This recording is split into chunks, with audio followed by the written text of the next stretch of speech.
should have been recording. Missed that one. That would have been the intro. Yeah, that could have been the intro. Instead of me saying corn 4 times, 5 times, 6 times. Cover your ears. All right. So before you start, we'll just do a hey, what's up, and then we'll talk, and then I'll say, oh, we've got like a really awesome guest, blah blah blah, and then Ricard Dooley, right? Richie Arduli. See, I'm glad I fucking asked. Richie Arduli. Richie Arduli. Say that. Richie Arduli. Okay. Richie Arduli. Because there's no edits. So if I fuck it up, then I fuck it up for life. I'll reiterate it. Richie Arduli. Aaron Richie Arduli. Ready? 3, 2, 1. We're live. Episode 69. Oh, you wish. Nah, Close you enough. wish. 65. 65. This podcast. What's happening, guys? I'm Tony. I'm Joey. And Joey, how you been? 16 days without you. 16 days without podcast. It's been a long week since you looked at me. Yeah, it's been 16 days. It's been 16 days since we've hung out. That's a record for us not seeing each other. So. Yeah, for the last year and a half, I've seen you every other week or every week. I know. Yeah, we've been doing this. We got a great episode lined up for everybody listening. Awesome guest, somebody that I work with, but not only that, has become a really fast friend, Aaron Richie Arduli. Hello. That is awesome. So, what we wanted to talk about, and what the podcast is mostly all about, I'm going to reiterate for the listeners. We also want to take a new spin on this, right? Getting to know somebody is the hardest thing to do, especially when you get snippets of who they are. It could be anybody, somebody you meet at the library, somebody you have a class with, or whatever like that. I happen to work with Aaron, and I heard like one thing that he happened to mention in passing, and I was immediately like, hey, I've got to have you on my podcast. Like, I want to hear your story about what you just mentioned. We're gonna get into that, but thanks for being here. Thanks for having me, man. I'm glad to be here. Pretty excited to kind of see where this takes us, and hopefully the content's good. Of course it's gonna be good. Yeah. I mean, it always is, number one. And your heart and your mom's and all of her. Yeah, so shout out to my mom, number one supporter, tied with Jen for life. No, really, my mom's awesome. So, Where do you want to begin? where do I want to begin? Aaron's story is so unique, I don't even know where to begin. I guess, tell us right... What was the snippet? Oh, we will talk about that. He's using it as a bait right now. It's bait. Like, I can't The say snippet. it 2 minutes in, he's not going to say it. It's bait. I'm just gonna mention. I think a bunch of coworkers, or maybe it was just me or somebody, was going out to go to a bar and have some drinks just to cool off, and then Aaron mentioned something to me, and I was like, what? Because meeting him would have never guessed. So took me by surprise. Might take a lot of people by surprise. But before we get to that, because it is bait, hell yeah. Tell us about yourself, currently. Currently from San Diego, obviously love the hometown. Haven't really traveled so much. Definitely want to kind of get out of San Diego a little bit to explore, but obviously being a hometown, it's just like the spot to be. I like to play music. Obviously, working as a loan officer at Prospect Financial Group is a lot of like work at the moment. Yeah. Other than that, I got a mini golden doodle. He's awesome. We have a good time. Live in PB, work in PB. Yeah, man.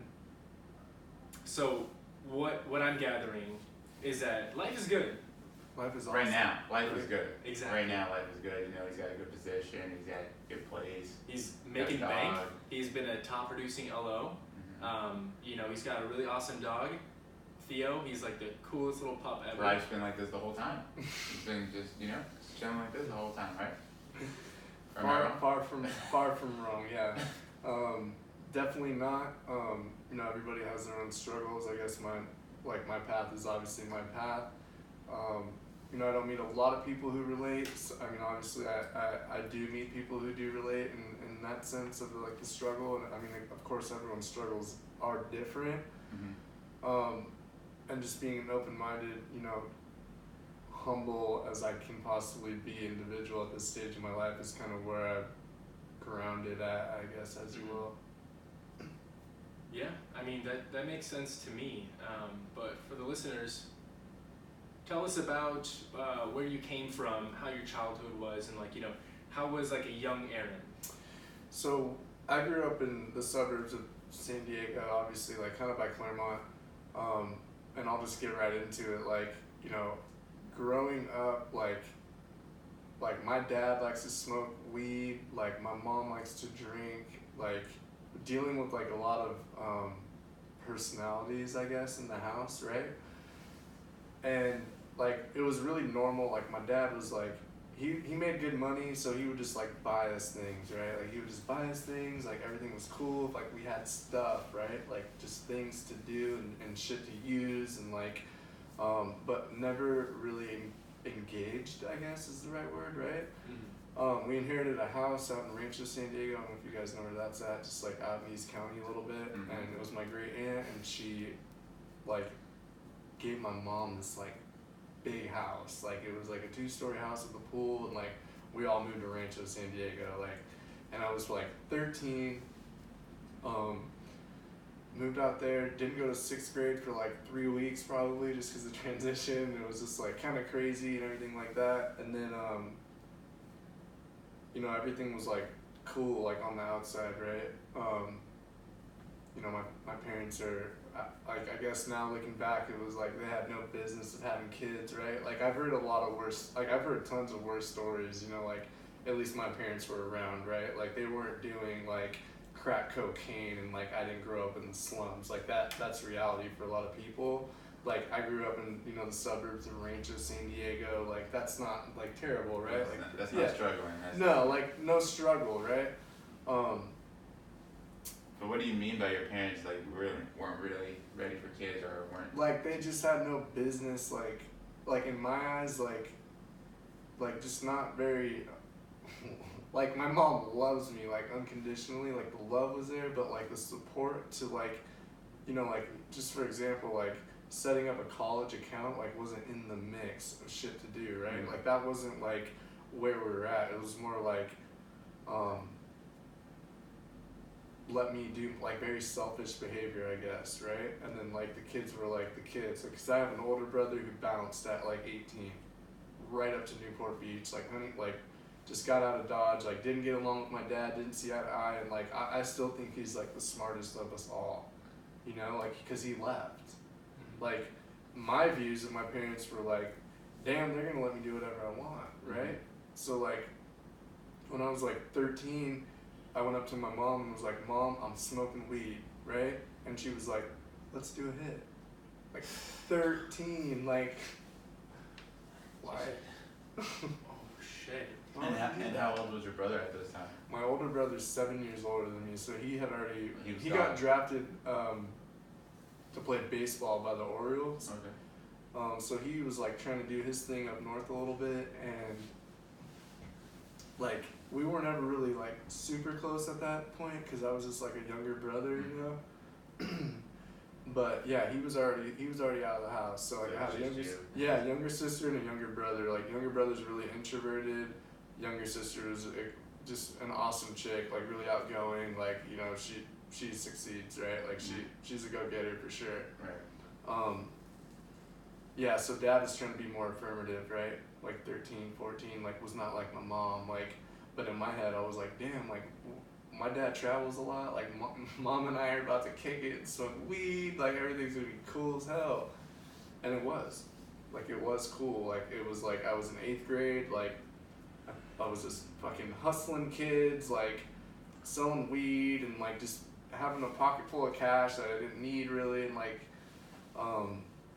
you know, bringing bottles and like hiding them, and like in 8th grade, like hiding them outside of this like little spot, like in this like little gutter thing, like we like hide all the like weed and like booze for Friday, and like it was just like, you know, probably what normal kids would do at like an 11, like just at an older age. I was just in 8th grade, right? So like that escalated, obviously. Do you think like, you know, your parents engaging in like, you know, weed and stuff like that is what made you want to do it, or were there like friends of yours that were like, hey Aaron, like, you know, this is weed, and then you Yeah, just like, and that's a cool point too. It's because like, yeah, there is things around, right? Like there is like influence, but like I just like fell into it, like, you know, like maybe like I was that kid, like, cause I know kids today who smoke weed their first time with me, right? oh shit. Like they're like, dude, the first time I did a bomb load was like at your house, and I was like, damn, like, Yeah. you know, like that's like today, like I'm like, oh my god. Is that something to be proud of, or? Not at all. Like, dude. In high school. Go Like- find your, yeah, in high school, but like that young, you know, it's like very, I don't know, like, just interesting to look back on. Like, I'm 27 now, but like looking back, it's like, fuck, like I used to love playing baseball, right? Like that, like got Yeah. swept out. My dad was making like good ass money, but he wasn't around. Like, he wasn't Yeah. like he was on the conference calls, like he was busy doing work and like just doing his own thing. So like I just kind of ran wild with that whole idea, and like, you know, he would just give me money and like I would just do what I wanted, and then like one thing led to the next, and like it was 8th grade like summer or something, and like I ate mushrooms for my first time and like had an absolute blast like in my house with my buddy, you know,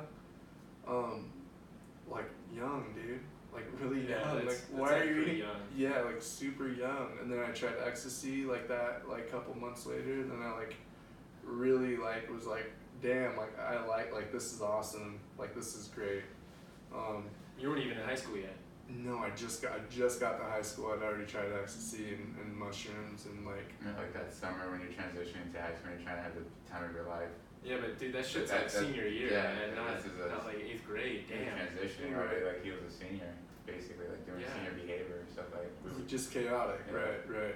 And like, I get to 9th grade and like I meet with this punk rock like grungy kid like in my class. Like this kid is like going nowhere, right? Like anybody could look at him and like he's going nowhere. Like just like skateboard, ripped jeans, like, and like I knew like he was gonna go and like smoke and like do the things I wanted to do, right? Because like not a lot of the kids around me are like doing that. Yeah. So like I got linked up with that like clique and like, you know, made different like connections with like, you know, weed and like different drugs and like everything like that. But I wasn't like falling off the edge, right?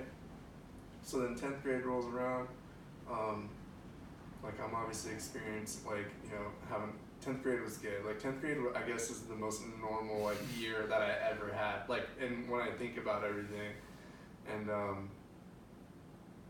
then I started like kind of slipping out.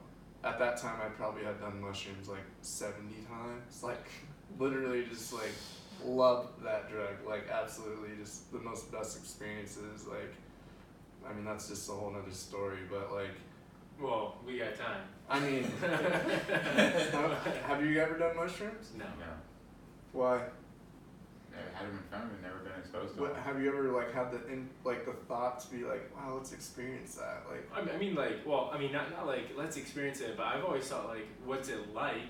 You know, like what Right. is it like? What kind of a trip is it? You know, but I mean, no, yeah, just like Tony said, no one's ever been like, hey, these are mushrooms in front of your face, take them or not. You know, and so it's like in never- high school, you guys were never like, we should try mushrooms. I don't even know where to get I don't even you know, Yeah, go to yeah. Ralph's. Or, I don't know. Like nobody around. And when I went to high school, it was mostly all of them were just smoking weed and just trying Yeah. to drink beers and stuff like that. But it was like, No drugs? not to my knowledge. Right. Not the people I hung out with. Because I was in football and basketball, so Right. most of them were just like, hey, I'm just trying to smoke weed. And Like, I'm not trying to fuck with. Yeah, for sure, and that makes sense to me. Like, but the dude that I was like grew up with, like I met him when I first got to that school that I was telling you guys about in 6th grade. Like I was linked up with him, like we were like bros, you know. Yeah. And I'll tell you guys more about that dude later. But like, yeah, like that at that point I was already like really Like I just was having a good time. Like. How was your schoolwork at this point? So Because that's a good point. Like, so 10th grade, I had it, you know, together. I do pride myself in like not being an idiot, and I do have some intellectual like capabilities when I come to focus and want to get shit done and like Yeah. actually like, you know, improve wherever that's at. then I started like kind of slipping off, and my dad was like, you're not gonna graduate high school, right? He's like, you're not gonna graduate, you're a fucking moron pretty much. Like, This is junior year? Or junior year, rolling up on junior year. And I was like, oh yeah? And then I got straight A's like that, like half of the year. And then rolling into like towards 11, like that's when I just got straight A's. And it was more like out of like, Yeah, out of spite for your yeah, dad. like more just like, like a fuck you dad. yeah, like, for sure. And then at that point, like I kind of like was kind of slipping off the edge a little bit. Me and my dad were kind of bumping heads. Like he's like an Italian dude, right? I told like we had this like argument. And I was like, "Fuck you," and he got in my face, right? Like scary as shit, dude. Like my dad will throw down and like got like really close to my face and was like, "You want to like those are fighting words," and I was like. Coming up on, you know, I was just like scared as shit, and he grabbed my phone, and I don't know if you guys remember, like, it was like not the Razor. the chocolate? It wasn't the chocolate, but it was a sick ass phone for the era, dude. Like the music. it was like it was a silver, like it was dope. It just say it was like the Razor, but a sicker version of it, and he just fucking smashed this phone, and I was like, oh my god, and like. Destroyed the whole backyard, just like throwing shit down, like everything, just like destroyed it. Like had a little pity party, right? So what he would have put towards you, he put like stuff around like the anger. Yeah, exactly. Whoa. And I'm not like that. I'm not very confrontational or like anything like that. But I knew when I said "fuck you" to my dad, I was like, I just fucked up. This guy's gonna kill me. Trigger. Yeah. That was I won't forget that. And like. I don't know, my dad, me and my mom were like we were just blowing tree, like, cause he would leave, dude, and I would like have fucking huge parties at my house at this point, right? Like, it was a dope spot. Everybody knew my house. And your mom was just chilling, watching Murder. Chilling, hasn't worked in fucking 20 years, right? Like, dad's making money, like, she's just doing her thing, like, you know, everybody knew my house. Like, everybody knew that my mom was fucking down. Like, everybody knew that, like, you could just go over and fuck, like, we would just kick it, get fucked up. Like, met this super, super cool girl, like, before, like, shit, like, honestly, like, the one that got away, like, now, like, looking back, like, always, like, this girl was, like, just, like, an angel, right? And, like, I was slowly introduced to Xanax bars. Like, have you ever popped a Xanny? No. Is it popped a Xanax? Have you? No. What's a Xanax bar? I've never even Is it seen like it. it's like a chocolate bar with Xannies in, like It's just- M&Ms? So there's like a little football with Xanax, and then there's like a Xanax bar, which is like a little football on steroids, essentially. Like it's like a rugby ball? It's like Is that rugby ball? yeah, it does look like a little rugby ball, but this Xanax bar is like insanely powerful, right? Yeah. And Xanax is a downer, right? it's like an anti-anxiety like Yeah. drug. Yeah, it's like if you take it when you're not prescribed, you're gonna get a fucking awesome high. That's what happens, right? So like, I mean, I would literally take one and just black out, right? Just not even realize what the hell's going on. But in the mix, you're like, you know, you feel really good. It's just a very interesting drug to like try to describe. But I was like instantly hooked with this. It's a benzodiazepine, and like that shit was like, damn, like this is dope. Like this drug is sick. Like, so I got very, very like invested in that. At that point, one of my buddies that I met in 6th grade, like he was like full blown, like he was gone. Like his dad like shipped him off to this 2-year rehab called New Life in LA, and like he lived there for 2 years, like straight up, because he was so bad, like just like the worst, you know, just couldn't keep his shit together, and like he bounced. And then I'm addicted to Xanax. Like I'm taking, you know, 4 a day. How old are you at this point? Like 17. 4 Xanax a day for like my stature, like 165 pounds is like insane. Yeah.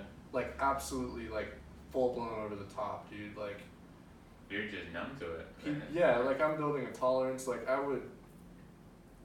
had like serious connections at this point, right? Like if you were connected with getting Xanax, like you had the plug, like that was like you know, that was the shit. Like, that was like, I don't know, like, I don't, just from my experience, obviously. And, like, I remember this one time, like, I, like, would buy, like, I pop, and, like, we had this, like, one room in our house that, like, no one went in. Like, you'd walk in, it was, like, this weird, like, little living room, but then you'd, like, walk into the house to the right and, like, go into the house. Oh, a bonus room. It was, like yeah, it was, like, a random like room a with, like, den. yeah, really weird. Like, no one kicked it in there, it was just, like, an empty space. And I remember waking up, like, in that room, like, face down on the ground. And, like, I woke up, like, hours later, like, just blacked out. And then I woke up in this room and was like, fuck, I didn't even get to experience that, right? Because I blacked out, and I was so upset that I blacked out in this room and, like, didn't get to experience it. And hours had passed, and, like, I had no idea what was going on, you know? So you were more focused on not experiencing the high as opposed to like, holy shit, I just blacked out, maybe I should go to the hospital. Correct.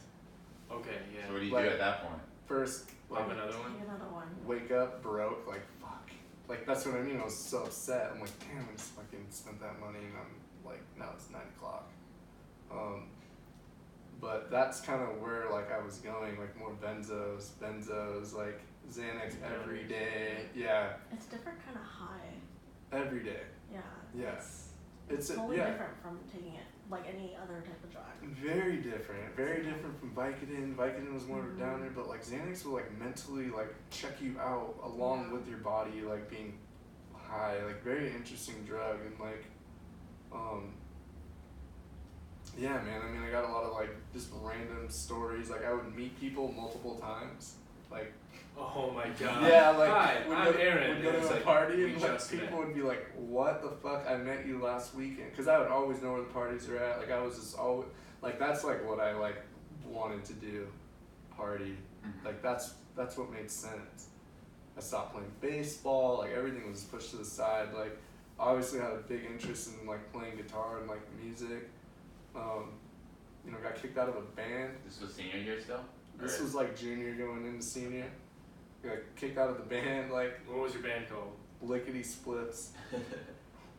Yeah, and I wrote, like, Yeah, like a split. all the songs, dude, and I'm like, alright, that's fine, I'm taking all the fucking songs, like, you guys aren't playing my music, you know, like, but I get it, like, I couldn't be on tempo, like, I'd just go over there loaded all the time, like, it made no sense to keep me on. Dude, Eli played in that band. Oh, nice. Yeah.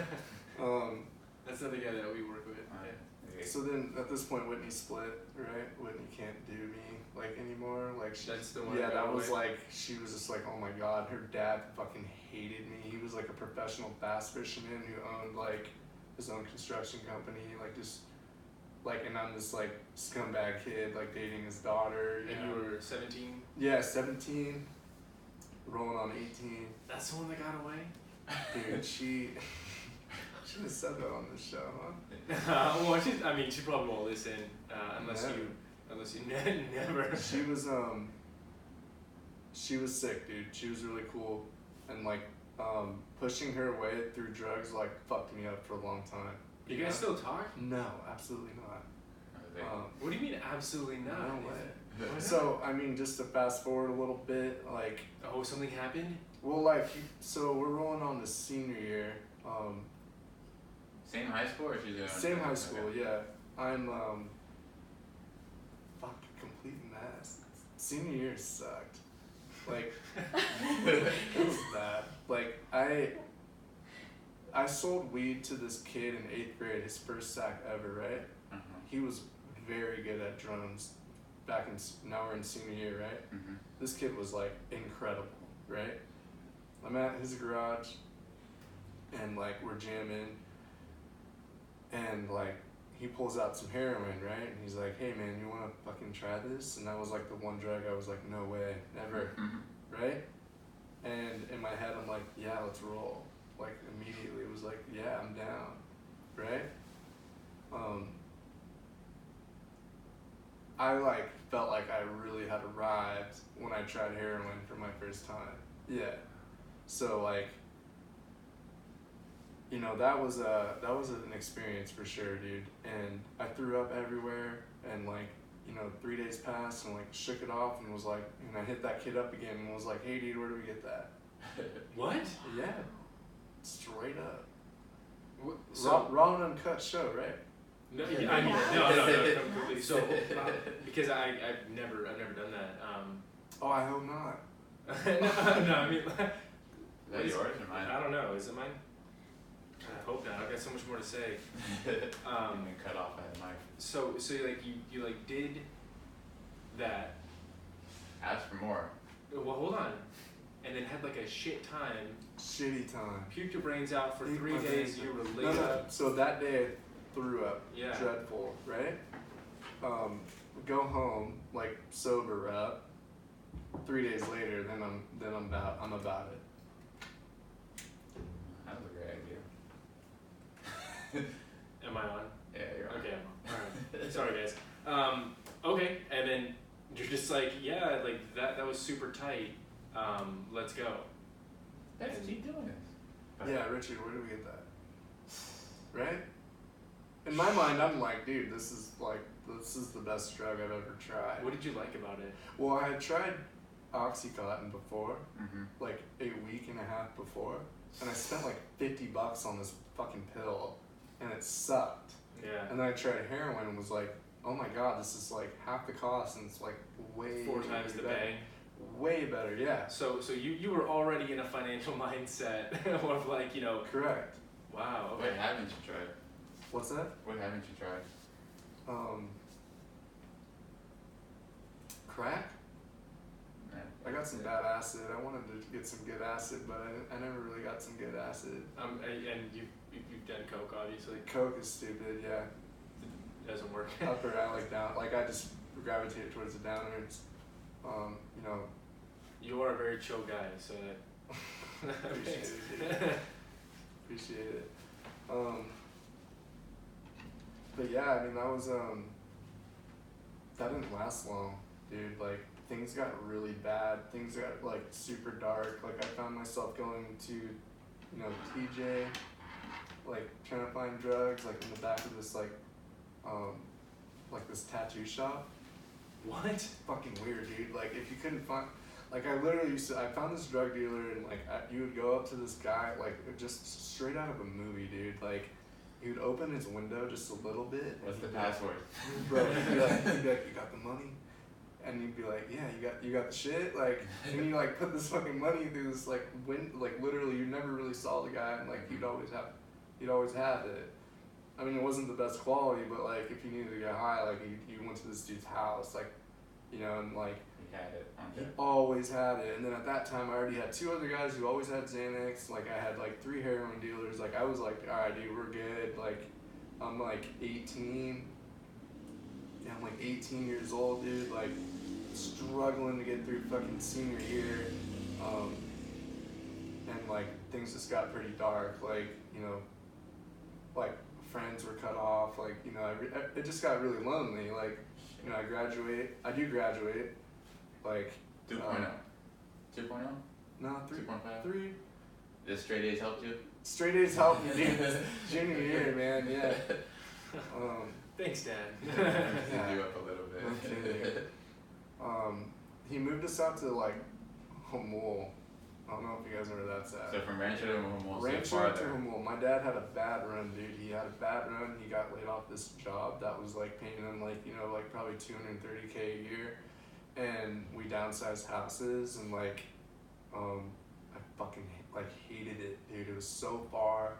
Like I was like, how am I gonna get my drugs? Like how am I gonna get out of here? Like we had this like he would let me drive his really nice car. Like it was like a V8 Hemi like Jeep Commander, like super dope car. Nice. Yeah, and he would like let me smash this thing around and like, but then towards the end we're like bumping heads and like my sister would get the car now, right?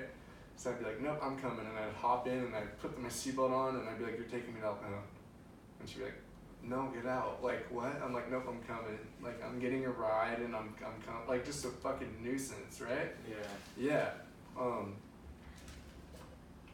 So now I'm like in Humul, like I'm like working at this like Subway, right? Like getting this paycheck and just blowing it all on drugs, like paycheck to paycheck, just straight up on drugs, and like, yeah, man, it was just like a dark time. Like that was like just a shitty time, and I mean, I'll just kind of fast forward a little bit. Like, I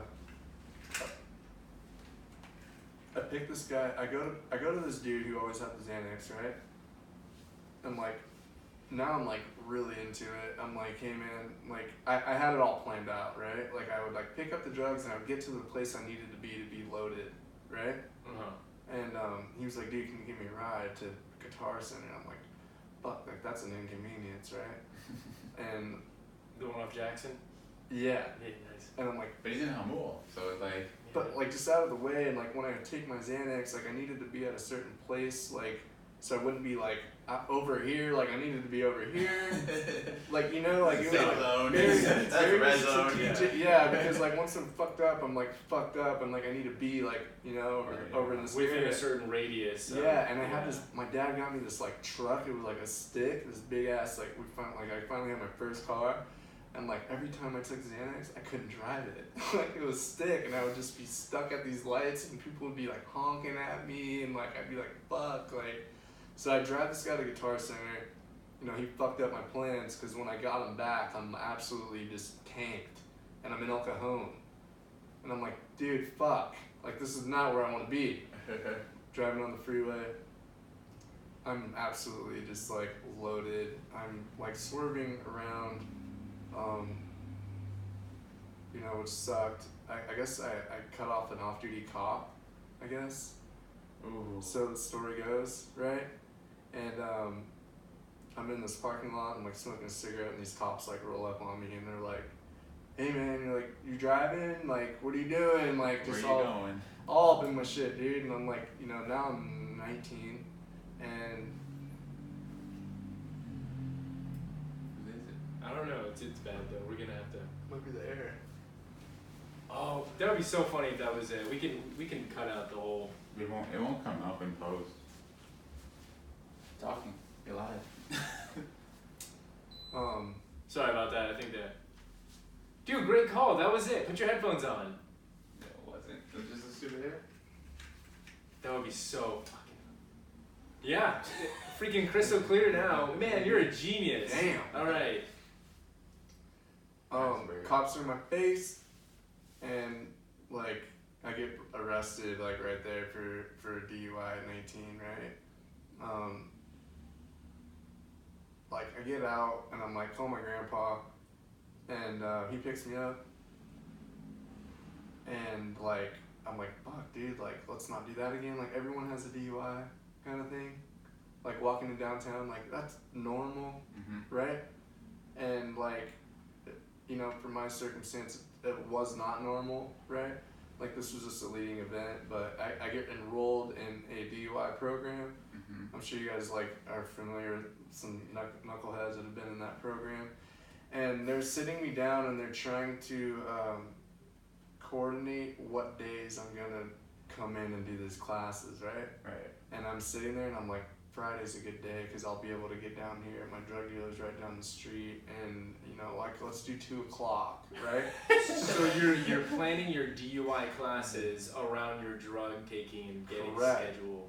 Yes, because like that makes sense to me, right? So your shit got systematic. Yeah, dude, and this is the thing, man. Like I am absolutely powerless over drugs and alcohol. Like, you know, there's no like if I could control the amount of like drugs or even alcohol that I can consume, like I would do that. But like in my experience, like I cannot control this thing that I have mentally. Like that's what it comes down to. It's this mental game. Like I don't even think drugs and alcohol are the problem. Like I think it's my mind. But I never made it to that first class, dude. Like I never made it. I'm getting a ride down by my dad to make my first court payment for my first DUI.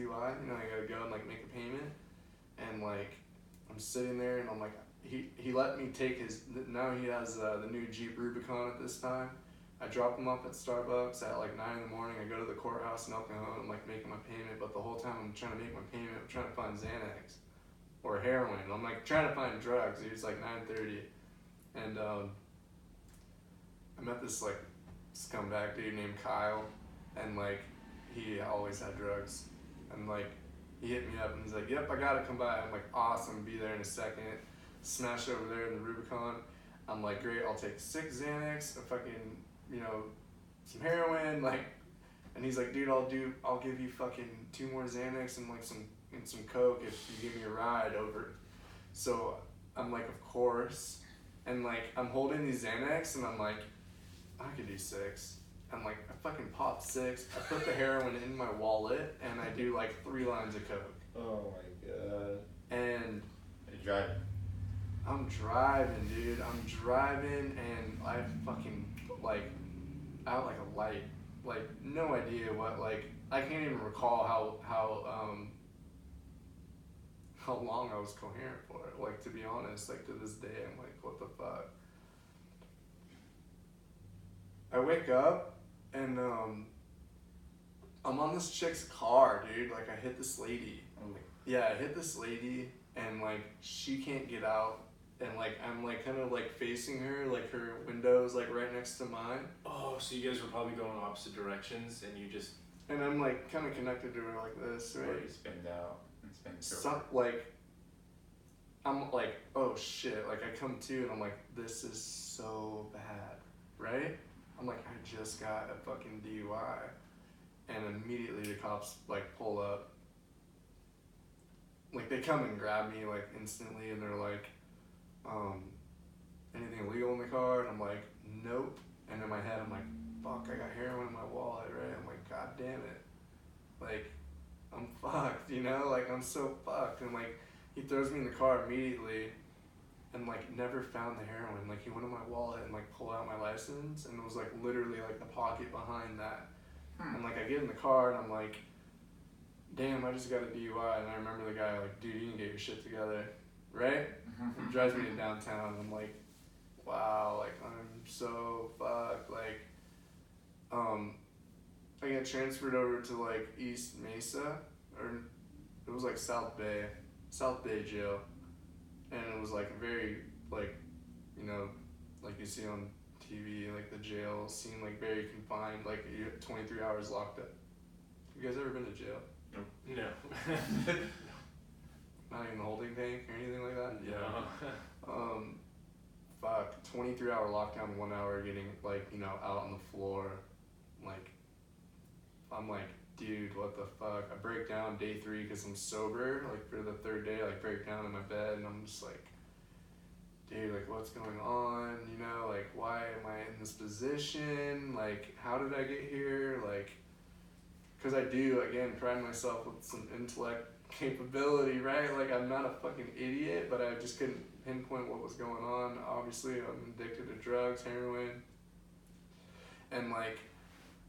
From the span of that accident, when was the last time you did a drug? So like you got the DUI, and then you had to go make the payment. So was that like a week? Did you even make it? Oh, that was like 23 days. So you were already like. I was doing the same behavior a week later, bro. Like which is a great question because it's like I was like, don't ever do that again, and like I was literally waiting for my license to get suspended, and I'm driving and doing the same activity. So it was just like a matter of time. Like I was just a ticking time bomb at this, you know what I mean? I was literally a ticking time bomb, just in a bad spot. And like I'm in jail and I'm like going to court, like on this bus, and you're like shackled to the dude next to you to go to court. And like it was like day 7 in jail, so I was like already like, oh my god, like what's gonna happen? Like now I'm like pretty sober mentally, like not obviously clear, but I'm like pretty clear headed for the best I could be, right? I've never had 7 days sober in years. Right. Get to court, I'm talking to my lawyer or the public defender, and she's like, you're like going to jail for sure. And I'm like, oh my god, why? Well, thanks. Yeah, like she's like, you're fucked pretty much. Like you're 19? You just got a DUI, like, how long ago? And I'm like, oh my god, right? And then at that point, like, she's like, we can ask for residential rehab, and I'm like, she's like, go back to your cell and think about it. And I go back to my cell, and I'm like pacing back and forth, and I'm like, dude, I am not ready to go to rehab. Rehab? What was the alternative though? Jail? Jail. Dude. Yeah. And I'm like, dude, I'm gonna go to jail. Mentally, I'll never forget it. I was pacing back and forth, and I was like, I'm gonna do my time, I'm gonna get out and do what I wanna do. Like, that was my justification. And dude, I look down to the left, and I see this cockroach run by, right? And I'm like, I gotta get out of here, right? I have to do whatever I have to do to get out of this place. Yeah. And like, I was like, okay, I'll go to rehab. And like, I go in front of the judge, and I'm like, I have a problem, residential rehab, right?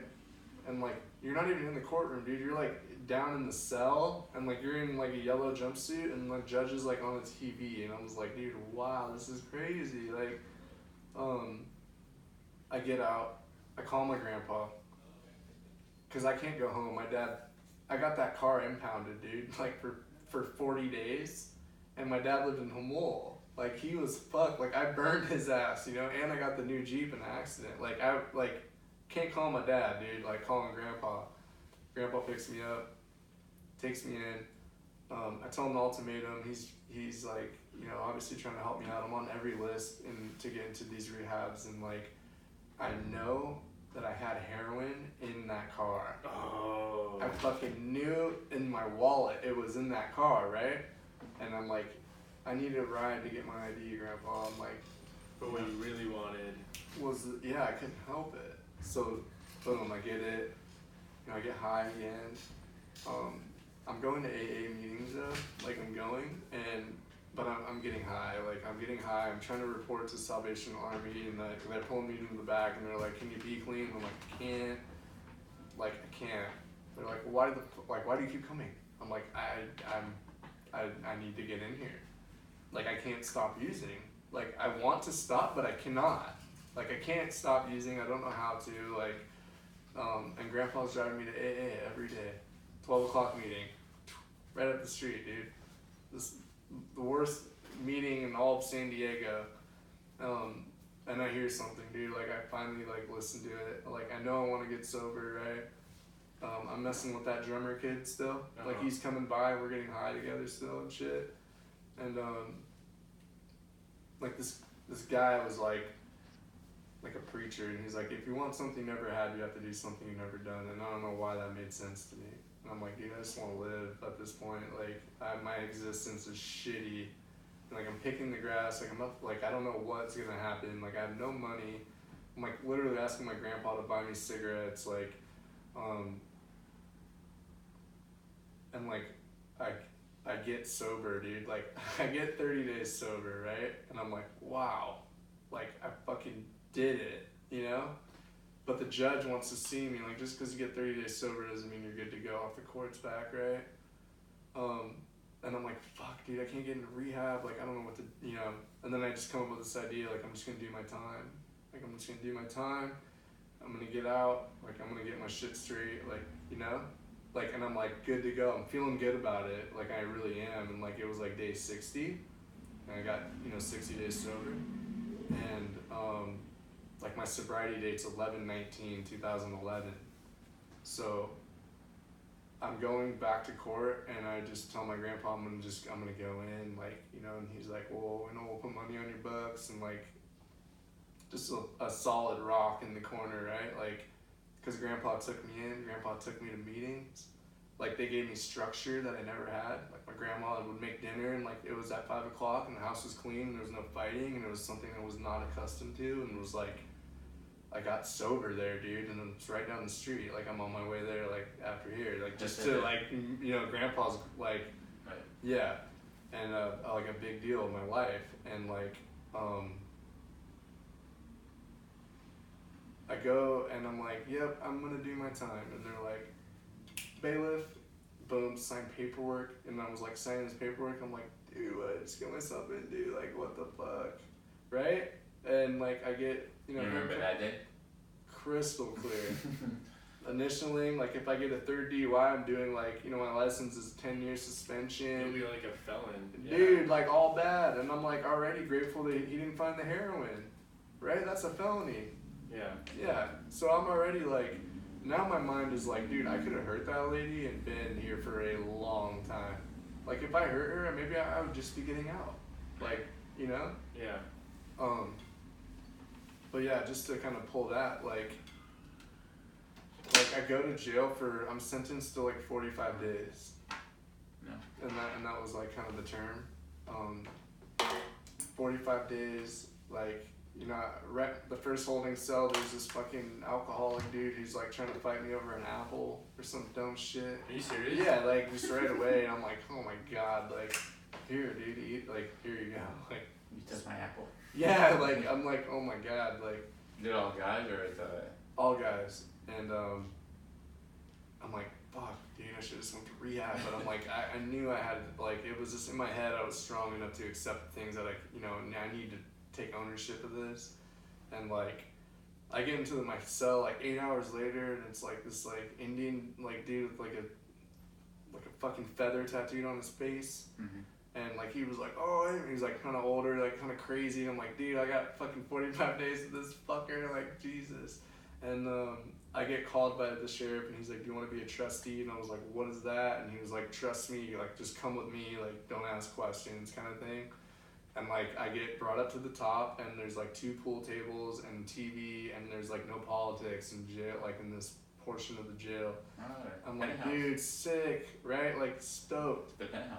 Yeah, it was like, Oh my yeah, dude, and like meet some pretty interesting characters, and I'm like, this is great. I get to work in the jail, and like I got good food because I got to work in the sheriff's dining room. So I was like, this is awesome, and like that was it for like 3 weeks, and then we all get transferred down to like East Mesa, and I finished my time there, and like, you know, that was like I got out. I had 90 days sober. I turned 21 in jail.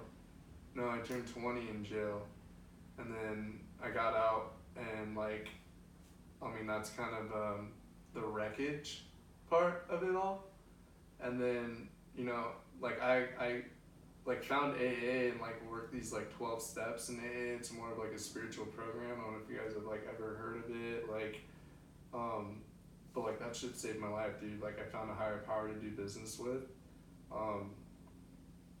extremely like spiritual, and like my life changed like slowly. Like I had shitty jobs, like, you know, but I was very grateful. I went to that DUI class for 18 months. Yeah, my license was suspended for 2 years, but I chipped away, and I made amends to the people that I wronged, and I tried to make amends to Whitney, and she told me never contact her again. Oh, Whitney's back. Whitney came back. I had a year sober and was like, I need to make amends to this girl for like the wreckage that I did, because a part of the program is making amends to the like where you've wronged, right? Yeah, so part of the amends to her was never contacting her again, essentially, right?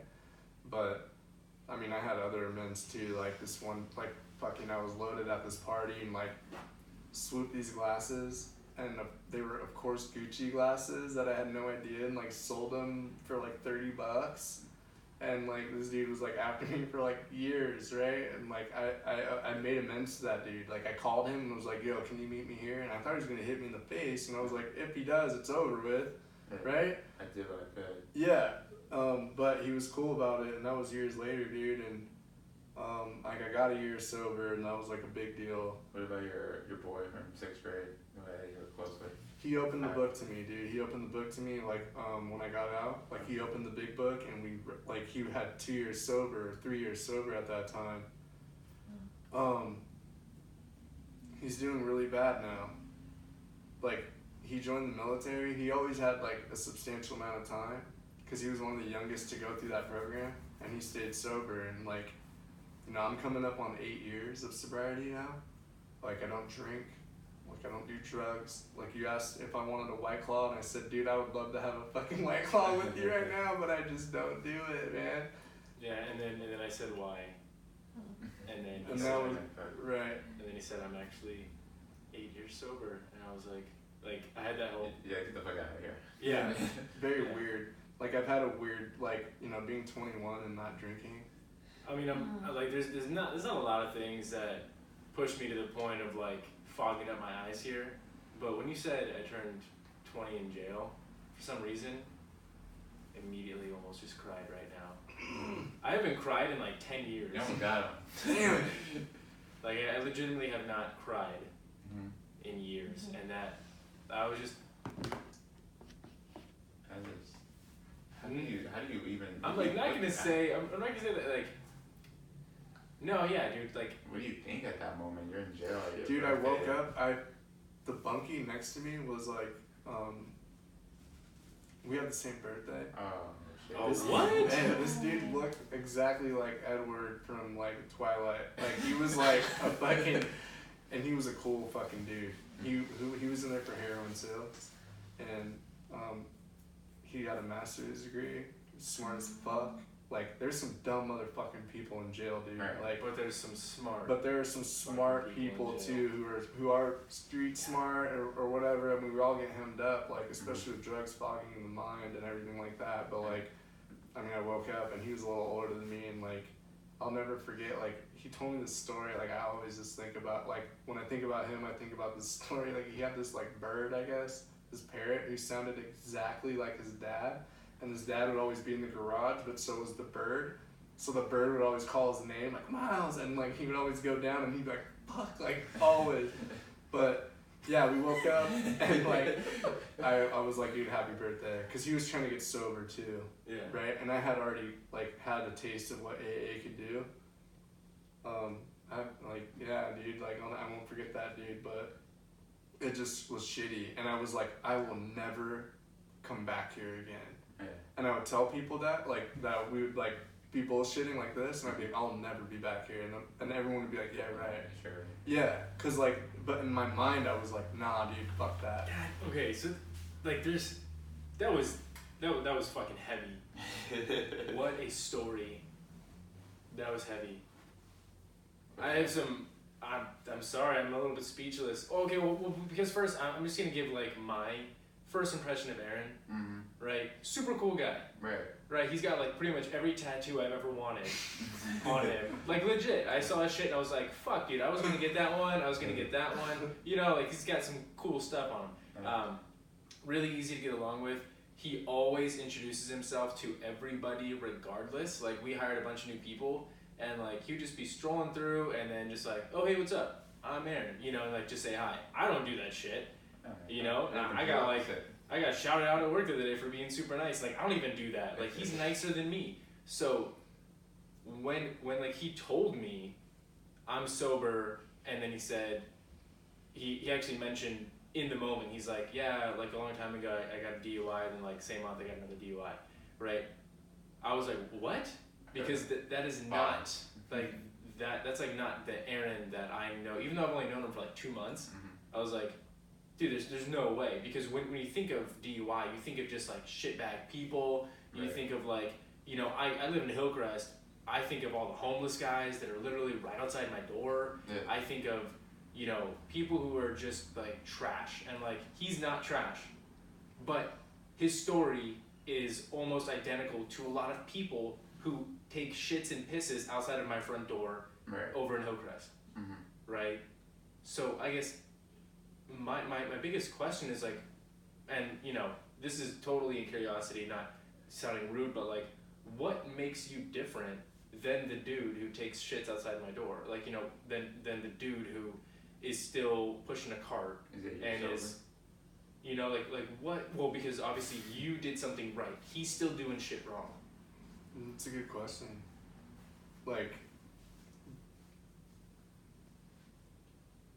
I just think, like, I initially think of, like, one, like, saying. It was, like, the only desire for membership is, like, the, you know, the desire to stop drinking. Like, I had that. Like, my pain was so great. And, like, I was like, dude, I want to succeed, right? Like, I want to succeed, and, like, this isn't the path. And, like, I just feel like the crack in my soul, like, the smallest crack in my dark, dark soul, like, I opened up, and, like, I mean, it might sound corny to you guys or whatever, but, like, like God blessed me, like, and like I had some like cognitive awareness, and I don't think that like, you know, everyone's ready to get done, Yeah. you know? And you had chances too, like you had the first DUI, that could have like, okay, this is eye opener, I'm not gonna do it, but then you Right. still went back to your ways. So like And that second DUI happened, and they're like, okay, shit. Still got loaded. it Still like got took loaded. you Still got loaded. at the bucking same- up you with know? like Injun Joe over Yeah. over to And to- like, right. Like, It's just, we have a lot of chances to change the ways, you know, like everything we have, like if we have a habit or some kind of like something that gets us, mm, but okay, so I mean what? religion, no. no. Spirituality. Spirituality. Okay, so like, you know, Creative intelligence. creative Something intelligence. something higher than myself. Something that, and this is my view, like something that created, like I look at a tiger today and I'm like, that's like absolutely gorgeous. Uh-huh. Like the creator of that is kind of like where I lean towards. Like the sunsets get me like stuff like that. But like, I mean, dude, it's like what you put in, and I trust the process, and I kind of dove in, and like that's what happened, dude. Like I didn't do anything different than the people before me in AA, and that's kind of what it's given me, you know, like. And I'm You not, and I trust have it. not done this perfect. Like I will sit here and be like there's people who in AA who are like much of service, dude. Like, you know, I like to shelter out, dude. Like I like to check out. Like I'm still very like I have my defects, you know. But like yeah, everyone does have their struggles, dude. Like, and I think one of the most powerful things for me is like the cognitive awareness of situations in like your life, right? And I feel like a lot of people are very content and complacent and don't want to, like, they just don't have the desire to look at things like that, and drive and motivation and like that shit can't really be taught, I feel like, No. right? No, it can't be taught. It has to come from you, from deep inside that you want it, or Within, yeah, and passion So, for it. who do you pray to, or what do you pray to? It's God, dude. I just go, you know, it's God. So yeah, okay. And like I'll lack in that department too, like especially lately, like I'll get bogged down, dude. Like I don't forget where I come from, but I'm never like safe. Like I get a daily reprieve. Like that's all I get. Like if I pick up a drink, like I might be cool for like a couple months, right? Like I might be okay and like have this shit like kick it with you guys and have White Claw, right? Like I might be able to look normal and do that for a little bit, but I'm very scared. I'm terrified actually, and because I know what I'm capable of, and I know what I like. Because even in my behavior, like in sobriety, dude, like I like to fucking gamble.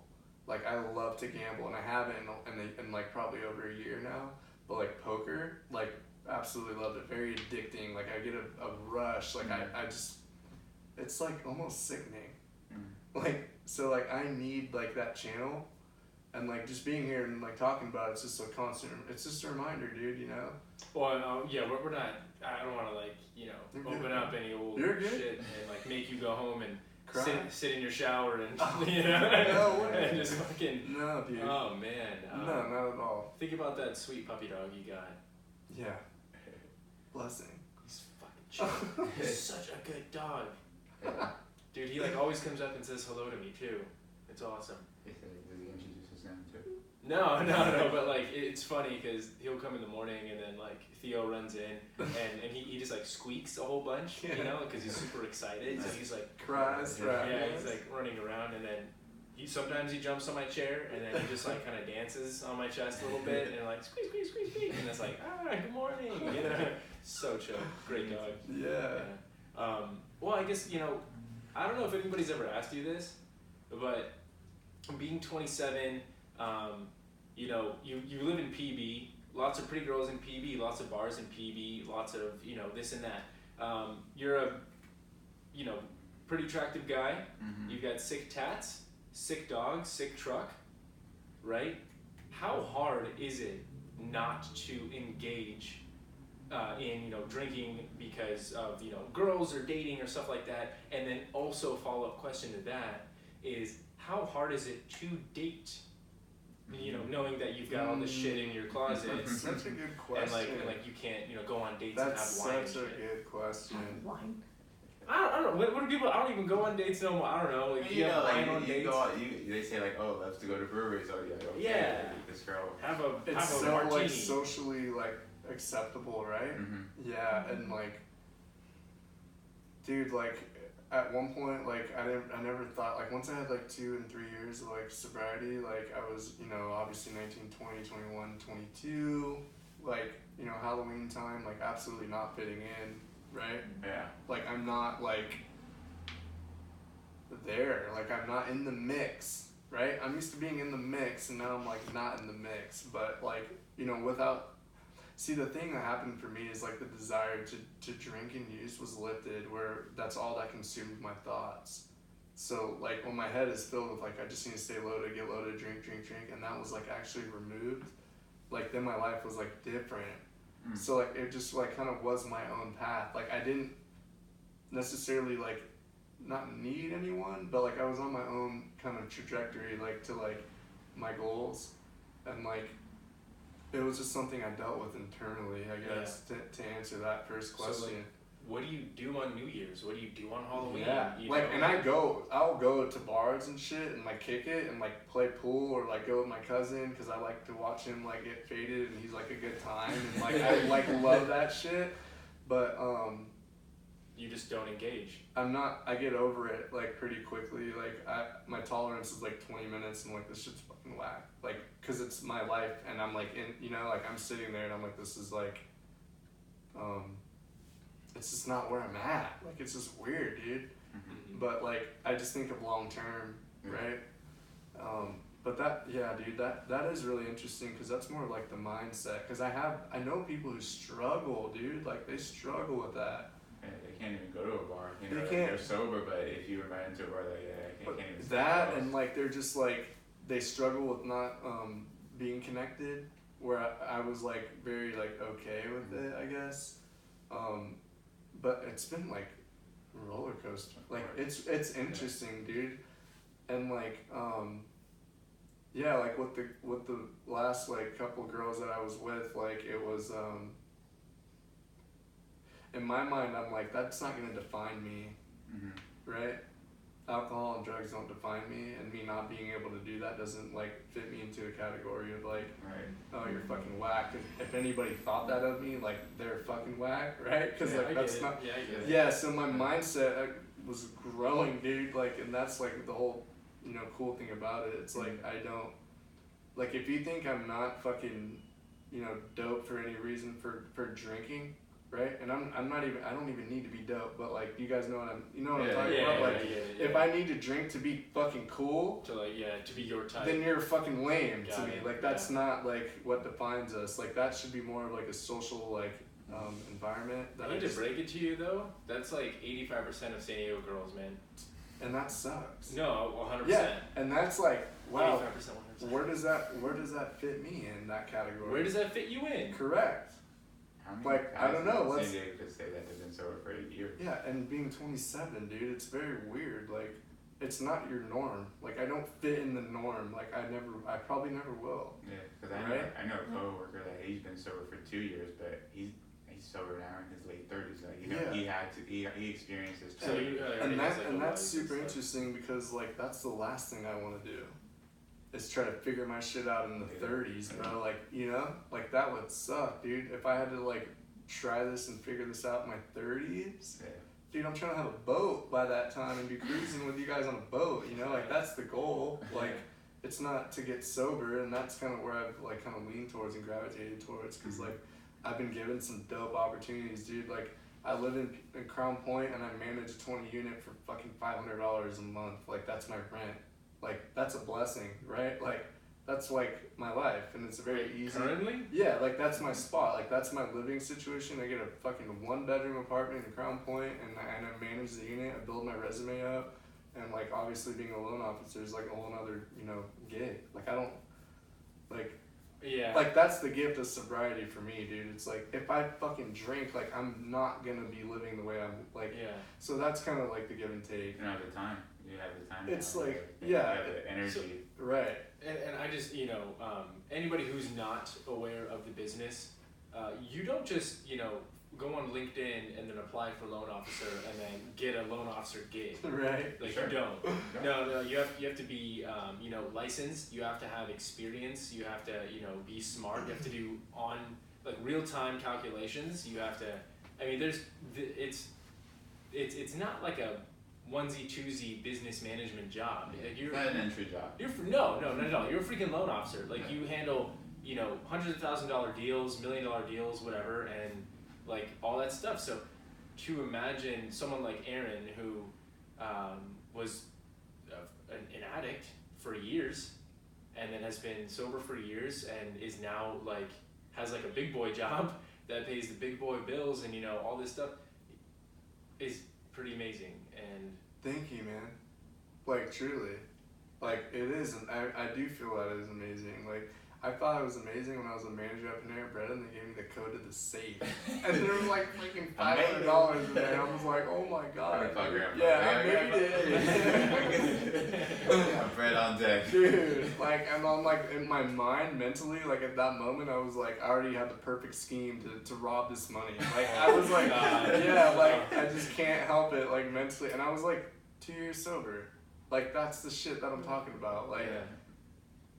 Mentally, dude, always comes back to my mental. But yeah, I'll never forget that. I knew the code and I was dude, if I had to rob this money, this is exactly what I would do. I would I would call my buddy to come in here and pretend he was robbing the place, and I would just be oh my god, here's the money. Stupid. But yeah, dude, and I appreciate that, and those are kind words, and I do appreciate it, and it's just cool, man. Life is cool, Well, I mean, it's I'm not even being kind. That's just an observation. Yeah. So you've done all the work, and this is the fruits of your labor. Is that now people who know you and who listen to this podcast Didn't know you, or didn't know you, or and know somebody that deals or with this, or a new coworker who wants to get to know you more. Boom. Who oh man, you already Yeah, met the rent. right. That's funny. Aaron's a cool guy. Hey, Aaron's dope, man. No, yeah, he is. I appreciate you guys. Yeah, whatever. This What is was the hardest? When was the first time you actually were able to tell your story and not break out or not have Oh it yeah. hit home? I know it still hits, but now when did you feel comfortable to say? Well, just probably within the first year, dude. When I really had some because I mean, I look back, I could have hurt again, that trips me out more than anything. Is that the fact that I could have hurt that lady in that accident? Yeah. And if I did that, I would. You wouldn't be able to live. Yeah, I would be in jail. That is a big crime. Or not getting that felony for having heroin is a big deal for me because that would. How did that not happen? That would have fucked me up. Yeah, that would have been really. Yeah. Where was it in the wallet? Right behind you. Dude, just how big of a wallet? You had the old school wallets and everybody's carrying no, that. just the basic no money, maybe one card and an ID, and this guy, dude, I would lose One my. posting note number. I don't. I'm just wow, I don't think he even bothered you. I just need that. He was he was yeah, this fucker's looking at the mess, yeah. But yeah, man, I mean, being involved in AA, and again, I haven't really been so thorough in it lately, cause I've been just checking out and kind of doing my own thing, which is not the best for me. It's really not, but. What do you mean by doing your own thing? Not going to connect and helping the newcomer, Okay. not putting my hand out, being in meetings and just being in the meeting and just sharing, Mhm. right? Because that's being of service. Because Yeah. someone could connect, and I'm not putting myself in that position, but What does it do to you internally when you're out there Yeah. connecting with people? dude, it's inspiring, man. Because someone did that shit for me, for free, you know. Yeah. And it's just it's defect. I'm lazy. I'm working and I go home and I just want to sit there Yeah. and We all do. We all have yeah, that moment. right. And then the last thing I want to do is get up and drive to a meeting and sit in a meeting and here's some bullshit. But that's not the point, Mhm. Yeah, I don't know. It's interesting, dude. It's been an interesting journey. I mean, Shit, it's a Yeah. moment. I had 4 years sober and I got asked to speak at dude, there's 200 people. Blacked out, but just I blacked out, just hate seeing that, people. I got up there and was like, oh my goodness, like microphone and podium, like, but like that stuff is cool. Yeah, dude, I just was not feeling it. But I mean, I did it. I felt like the feedback was that I did a good job, but like it was just like, you know, interesting. It's a different group of people, dude. Mm-hmm. How are the parents? Yeah, Mom, yeah. Dad? How's your Mom and dad, Mom they're and dad. they're good. So- They're good, dude. They're good. Like, I mean, unconditional love. Mm-hmm. I view them with people with problems. What about your younger siblings? They okay? Yeah, dude. So my older brother just launched his second gym. Nice. Yeah, he's like Still Just up in Newport Beach Newport, now. yeah. So now he's operating 2 gyms. Like he's the definition of successful in my eyes. You know, he drives like a Raptor. Like just a cool, Nice. really humble, smart dude. Like taught me a lot. Like you know, and like we talk every day. I try to pick his brain. He's a business owner, so like that in my eyes, I'm like, dude, you're crushing it. yeah. plug the gyms? What's it called? It's called RPI. It's half physical therapy on one portion, and then like he just essentially the business model is like fitness trainers, like pay him to train in this facility, Okay. right? So they Oh, take care of got it. clients. So yeah, it's like the self-made training facility in San Diego where it's like you sort of lease out the area. Right. It's like a barbershop. Yeah, yeah, you pay for your And- chair. But these guys are paying decent money and, Yeah. and his rates for while he trained. Yeah, so like, you know, younger sister's good, dude, graduated college at San Diego State, like, you know, has It's like the one that no one was worried about. Yeah, just like- right, she's she's gonna be fine. Yeah, she'll be alright. Yep. But yeah, man, like mom and dad are, you know, I guess always trying to work it out. You know, Yeah. it's just like how I view it is just like they got people with issues. Like that's how I view it. You know. Mhm. But yeah, I mean that's kind of that situation. But When you got out, did you just go back with your grandparents for how long until you're like, I can be on Dude. my own? I did for a while. Mm-hmm. Like, cause I was like always trying to go back to school, and like, I worked my way up to manager at Panera, and like grandpa was like, you know, driving me there. I didn't have a license. Like shit was like pretty hard. Yeah. And then like, I got very like I was like, okay, I'm going to college full time. Oh shit. Like, Yeah. Just like that. Yeah, like well, I went to work at Geico. Like I got a quote big boy job, and I Mhm. was like sitting in this like spot with all these like people who were so excited to be here, and like people would come in and share their like 20-year Geico history. I was like, this fucking sucks, dude. Like, And maybe one day. yeah, I'm like, dude, I'm not trying to make like this doesn't. But my license never posted, right? And like everyone's license was like coming through, and they're like, oh my god, like. And I was like, damn, why is that coming? Like, I'm like, it's for sure the DUI. It's like in my head, I'm like, no doubt about that. My record, it has to be my record. And like, I kept getting called into HR, and I was like looking at it, and I was like, dude, if I don't get a degree to get like some opportunity, This is gonna be you. I'm gonna be working odd jobs. And I left there, and I enrolled full time, and like, I was chipping at that, dude, for a while, and like. I got a cool waiting, serving tables down in Seaport Village, and that was the plan, dude, is to go to school, Mm-hmm. and like, but I'm like, in what? What do I go to school for? Like, took real estate, like, trying to find my path, and like, I don't know, man, again, it just comes, like, for me, it's just like the overall awareness and being blessed with like that, so I picked like business finance, right? Like, that's Okay. lucrative. Yeah. And then I land this job as a loan officer, and I'm like, well, fuck, dude, like, what, like, you know? While you're in school? Well, like, now I'm, like, working at one of the top tier finance jobs you can get, and, like, what am I supposed to go to school for now, and why, like, why? Mm-hmm. But how'd you land the job? Just like, Dude, with my mouth, like, talking my way into this position, like, and, like, I knew I was gonna find something, because I knew, like, and so you're serving a table and then What do you do for talking- work? Huh? what do you do for work? I do for work? I Yeah. work for a petroleum company. Okay. Yeah.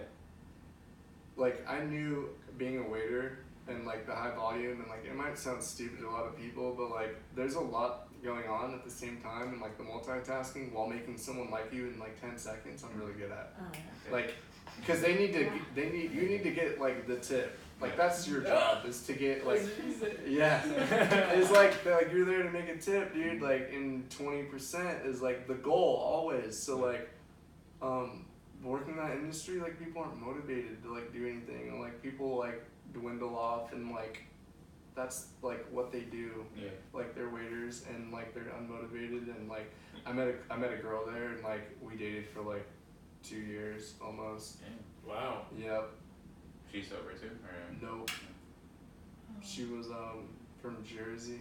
Trevor? Oh, Snooki. Spicy one. But yeah, then I was like, dude, I could do sales. Like I know I can get my foot in the door somewhere.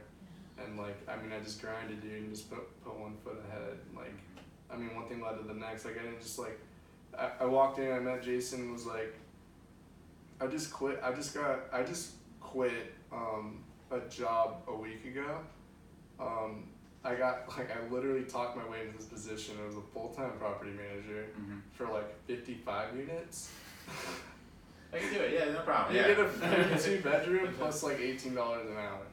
And I was Nice. like, damn, dude. Like he gave me that job. Like I totally just like talked my way into that position. Jason did? No, Oh. before. And I go in and I quit that job. Like, I'm like, this shit sucks. And I quit. And my dad was like, what are you doing? Yeah, what are you doing? Why would you do that? And I'm like, that shit sucked. That wasn't for me, right? Because I knew I was going to find something. Like, I was just inspired, and like, that's what happened. And I walked in and met Jason and was like, yeah, dude, I'm looking for culture and an environment where I'm going to thrive.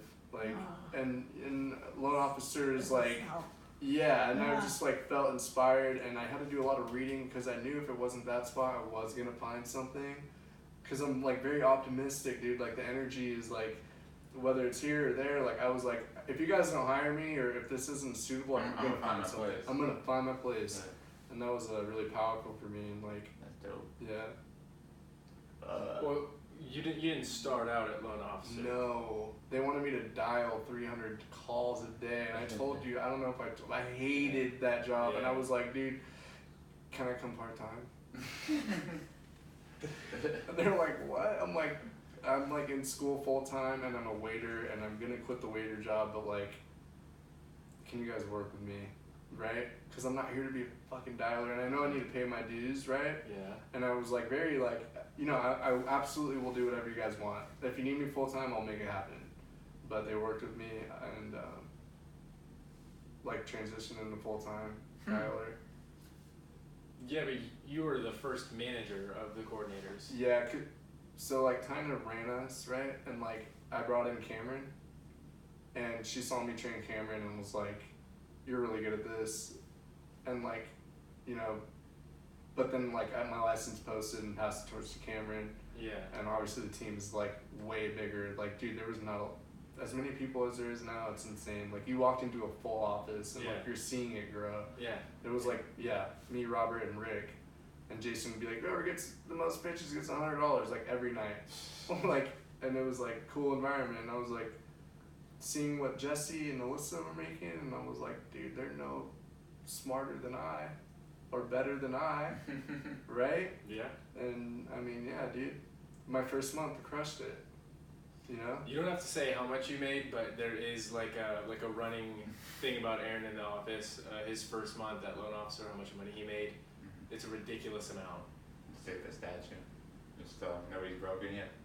Ridiculous amount. It was cool. It was cool. I don't mind sharing. Like, it just is what it is. Like, I pulled like it was like almost a $20,000 check first month, and don't forget, I had $12 going into this check, like in my bank account. Like, I risked it all, dude. Like, I had a good waiting job. Like, but that's like, money's like in my head. Like, I'm like comfortable, like that's all I really care about, you know, and like I fucking worked super fucking hard, don't get it twisted either, like it was like a grind, dude, and I worked like almost, 55 hours that week, like every week, first in, first like last out, but that's since then he's really backed off, and I have to like give him leads, dude, by giving him Morse code. Yeah, this guy You is have to beat him now? great. He's like, hey, like some weird hint, I'm like knee deep in all this shit, and he's like, trying to like hint at this like app, and it's like right over my head, and I'm like,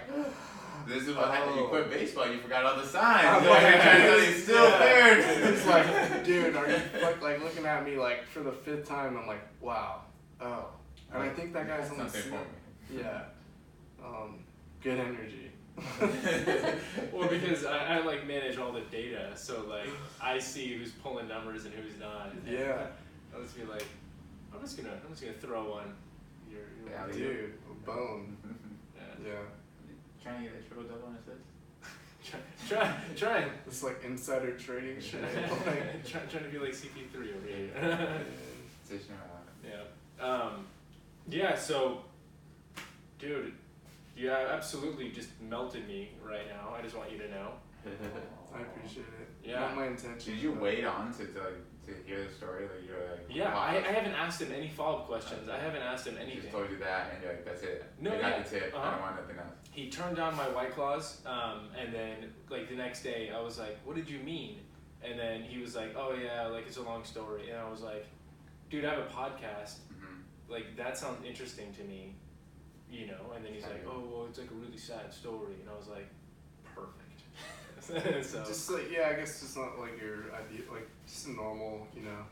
yeah, but I mean, okay, let's just think about it analytically right now. Okay, you were a kid who, you know, had like the Michael Jackson syndrome where, you know, Michael Jackson just bought his kids like an entire carnival, Mhm. but weren't there. Yeah. Like that is almost more detrimental than parents who don't have anything to give but are there, you know? Yeah. Yeah. From there, you sort of cycled down into super hard drug usage. Mm-hmm. Somehow got yourself out of it, Mm-hmm. and is now pulling more money than I'll see in a year in like a month. So does that fit our criteria? Yeah. You know, it's just the in-betweens of your story just completely have me choked up for half a second, and then I realized who I am. And you realize we're recording. Like, okay, I should probably. Yeah. Oh. Hold on. Don't Yeah. zoom in. Oh shit, man.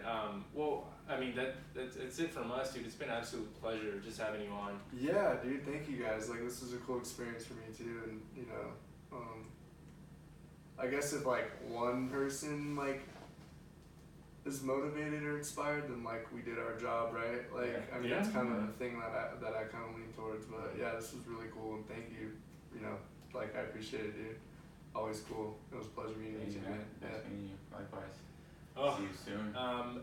If you do any good works, if you you know, have any plugs or any I don't know, Salvation Army events or any NA events or anything like that that you need volunteers for, let us know. We'll plug it online. We'll let other people know, and then we'll really That's get this going. generous, dude. Yeah, and then we would also love to do volunteer work, so we'll be there too. But thanks again, Tony. You want to take us out?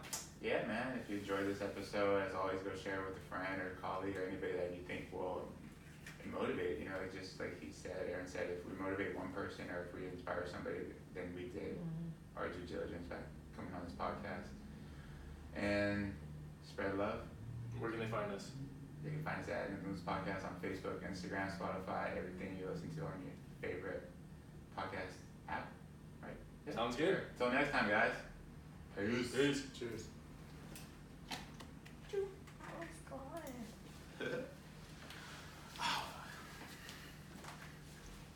Damn.